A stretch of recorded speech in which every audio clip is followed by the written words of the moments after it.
Hello, I'm José Olivares, and welcome to Salon Chingón, a podcast where we discuss investigative journalism, social movements, and political developments worldwide. This podcast is a production from the Salon of Authentic Journalism. Now, this episode is going to be a quick one, but we're going to be recapping some important things that we need to know about political developments, especially when it comes to the relations between the U.S. government, the United States government, and the Trump administration, and the Mexican government. It's been a couple of weeks that have been very heavy when it comes to this, especially when it comes to the drug war, the U.S. and Mexican drug war, and development. So, to begin, just a couple of weeks ago in mid-late April, there was a very bombshell, explosive news that came out. The U.S. ambassador to Mexico announced on Twitter that or X, right, as formerly known as Twitter, announced that two U.S. embassy officials had died in an operation in the state of Chihuahua. Now, the state of Chihuahua is the biggest state in Mexico. It's a northern state in Mexico, and it shares a border with Texas and New Mexico, and it's huge, right? The city of El Paso is the sister city to Ciudad Juarez, which is one of the biggest cities in the state of Chihuahua. Now, the U.S. ambassador came out and said, "Oh, two U.S. embassy officials died in the state of Chihuahua." And then reporters started digging and they found that the two U.S. embassy officials who died were actually CIA officials. Now, these were two CIA officials that were in the state of Chihuahua. And the official story goes that the two CIA officials were working with the local state Chihuahua government in order to do some counter-narcotics operations. Specifically, they went to some methamphetamine labs to decommission them and to take them down. And after the Attorney General's office in the state of Chihuahua, the state government, after they did this counter-narcotics operation with the meth labs in Chihuahua, four CIA officials traveled to view. Now, this is the official story, right? When they were returning from viewing the decommissioning of this meth lab, two CIA officials, along with two state government officials, they were driving on the highway. Chihuahua is a very mountainous state. They went off a cliff or off the side of the mountain.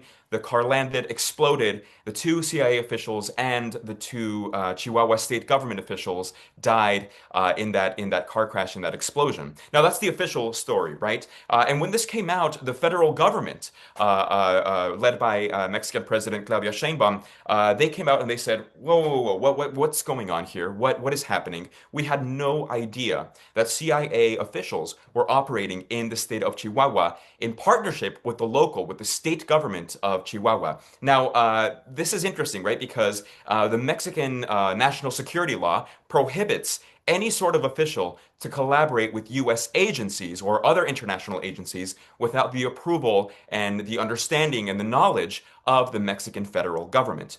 So this became a very difficult situation, right? We've seen under the Trump administration that the CIA has been tasked with more counter-narcotics operations, right? This has been a very strong hill that the Trump administration has wanted to die on, right? Is using the CIA and special forces to conduct these sort of operations throughout Latin America, right? With the CIA. And this is a very challenging and tricky thing, right, for the government of Claudia Sheinbaum, right? Mexico obviously is a very proud country, and they don't want any interference from the U.S. government. But at the same time, they're facing this threat from the Trump administration, and they're having these intelligence officers or CIA agents, whoever they were, doing clandestine operations in the state of Chihuahua. Now, so the government of Claudia Sheinbaum came out and said, "We hope this operation between the state government of Chihuahua and the CIA was a one-off. We hope that the state government of Chihuahua has not been collaborating or coordinating with U.S. federal agencies without our approval." They launched an investigation. Now, what's interesting to note here is that the governor of Chihuahua, she's from the opposition, the right-wing PAN party, which makes things even more complicated, right? Now, After all this came out, I was looking at the news and I realized that it was actually quite interesting, right? Because last October, I traveled to the state of Chihuahua and I met with Chihuahua state officials who worked for the Secretariat, the Department of Public Security for the state of Chihuahua. Now, the state of Chihuahua, the Department of Public Security, they're constructing this massive surveillance tower. It's a 20-story surveillance tower, 20 floors. It's super tall, it's super high, right in the middle of downtown Ciudad Juarez, right? This tower is being constructed, and this tower you can see it from across the border, from El Paso, right? You can see it from Texas, and it's a massive surveillance tower. Now, there's going to be separate floors where the different officials are going to be based, but on the 18th floor is going to be the intelligence sharing center, right? Now, what this means is that the command center, this command center, is going to be shared between local officials, state officials, but also there's going to be at least two Mexican federal officials stationed there, reviewing intelligence files, reviewing surveillance data that kind of covers the entire state of Chihuahua, right? Now, the Mexican federal officials that will be involved are the National Guard and the Army, right? Now, in October, when I visited the state, they took me to the command center, right? Not the one in the tower because that hasn't been constructed yet, but they took me to one of the command centers, and I was, they have quite an impressive surveillance apparatus, right? They have cameras throughout the entire state. They have fleets of drones. They have helicopters. They have panic buttons. They have just cameras stationed at highways, cameras stationed on the streets, and local citizens from the state of Chihuahua. They can voluntarily connect their own surveillance cameras to this infrastructure, right? They call it Plataforma Centinela is the name of this surveillance infrastructure. Now, the entire state of Chihuahua is being very closely surveilled by these state officials in partnership with the Mexican federal officials and the local state officials. But what was really interesting about this and what's relevant to the CIA story is that when I was in Chihuahua, the state officials working for the Department of Public Security for the state of Chihuahua, they confirmed to me that on the 18th floor of the surveillance tower, once it's constructed, DEA, FBI, ATF, CBP, and Homeland Security officials are going to have representatives who are going to be working out of that intelligence center, reviewing the reams of intelligence that the state and federal officials are gathering from this tower, right? Now, it's quite interesting, right? Because again, it brings up this question of the national security law, right? How is it possible that these five different US government agencies are going to have representatives inside this tower conducting these intelligence sharing operations along with the state officials, right? It's unknown if the federal government from Clara Sheinbaum knows about these representatives that either will be visiting or will be based there inside this tower. But it brings up a lot of questions, right, in terms of how much does the federal government actually know and how much do they want to let on? And also, what is the extent of the local state Chihuahua government and their collaboration with the US government? Now, as part of this, I also found that there were a number of operations that the state government officials had conducted in partnership or in coordination with or with the knowledge of these five U.S. government agencies, right? There's one operation where the state officials, they were surveilling with drones this high-ranking Sinaloa cartel trafficker, and they were able to arrest this guy. But this guy was one of the, he was on the most wanted list by the FBI. And after this operation, the FBI went to the command center and presented the award to the surveillance analysts working with the state government who were able to track this cartel trafficker, right? There's other operations that they do. The state officials, they sent some undercover officials to surveil a migrant camp in the state of Chihuahua, and they were sharing that information, that intelligence that they gathered from inside the migrant camp with Customs and Border Protection and other U.S. federal government agencies. Now, how much of this does the federal government know in Mexico? We don't know. If Sheinbaum's claims are true, that she did not know that the U.S. government was working with state officials in Chihuahua, well, then that brings up a lot of questions in terms of how much are these three-letter agencies, these five agencies, right? The DEA, the FBI, HSI, CBP, and ATF, and now the CIA, how much are they actually working in Mexico, and how much are they actually working alongside state government officials, right? So this has blown up to be quite a significant political scandal, bringing up questions of sovereignty for Mexico and how much they allow the United States government to intervene when it comes to the drug war in Mexico, right? But as all this is going on, as this scandal is striking and is hitting the news, the president is being questioned, etc. The United States government this week, the Southern District of New York, the federal court in Manhattan, in New York City, they unsealed an indictment accusing the governor of Sinaloa, the state of Sinaloa. They accused him of drug trafficking and conspiring to traffic with the Sinaloa cartel, right? Not only him, but a bunch of other officials from the state of Chihuahua. Now, this was quite a bombshell crisis, right? So we've seen how the war in Sinaloa has played out for years and years and years now, right? But in the past few years, things have really escalated in the state of Chihuahua, right? Just a little bit of history here. So the Sinaloa cartel is one of Mexico's biggest criminal groups in the country, right? The Sinaloa cartel and the new generation Jalisco cartel, they are the two main large organizations that are always constantly being surveilled and under the watch of the US government, right? The US government has conducted operation after operation after operation trying to take down the Sinaloa cartel, right? Including one of its former leaders, El Chapo. Right? I mean, everybody knows El Chapo Guzman, right? Sitting in a federal prison now, in a secure federal prison here in the United States.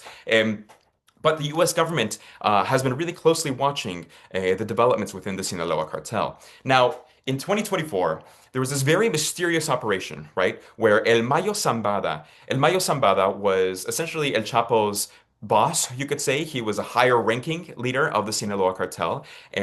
Now, El Mayo Zambada was summoned to a meeting, and it was a very strange meeting. He was hit over the head. He was, handcuffed, and he was placed in a truck, placed on an airplane, and then they flew that airplane over the border, landed in the United States, and turned him over to the FBI and HSI. Well, who did that? El Chapo's sons, right? So you have El Chapo's sons going against El Mayo Zambada, right? Their father's former boss. And now the cartel has split. The war has begun in the state of Sinaloa, and it's become a very, very deadly, year plus battle and war that has been taking place in the state of Sinaloa between the El Mayo faction of the Sinaloa cartel, led by his son, and the Chapitos faction of the Sinaloa cartel, led by two of El Chapo's sons. Now, this has been quite a significant development, right? Because we've seen now with the explosion of this war, accusations being thrown around that state government officials in the state of Sinaloa, including the current governor or the governor of Sinaloa, Ruben Rocha Moya, coordinating and collaborating with the Chapitos faction of the Sinaloa cartel. Now, this indictment that came out this week is fascinating because we see that the United States government is actively accusing a sitting Mexican official of conducting work with the Sinaloa cartel, right?